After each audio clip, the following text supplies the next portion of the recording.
Hello guys, welcome to my new mini blog. কালকে সারা রাত্রির কালী পুজো জাগার পরে আজকে তো সকাল থেকে প্রচণ্ড ক্লান্ত লাগছে।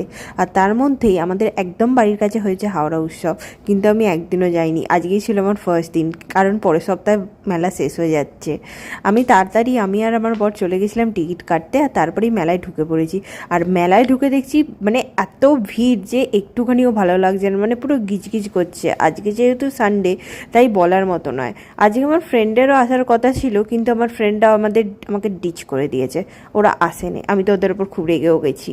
আর তারপরেও আমার বর আমাকে বললো, কী খাবি? এত গরমের মধ্যে কিচ্ছু খেতে ইচ্ছা করছিল না, তাও আমি একটা পাওভাজি কিনে খেয়ে নিলাম। আর বাইরে বেরিয়ে এসে আমি একটা কোল্ড ড্রিঙ্কস খেয়ে নিলাম, কারণ ওখানে মেলার মধ্যে একটুও থাকা যাচ্ছে না। তারপরে আমাদের কালকে যেখানে পুজো হয়েছিল ওখানে চলে এসেছিলাম, কারণ আজকে ওখানে অন্নকূট খাওয়ানো হবে। আর ওখানেই আমি আজকে লুচি আলুর দম খেয়ে নিলাম। টাটা, বাই বাই, আসছি পরের ব্লগে খুব তাড়াতাড়ি।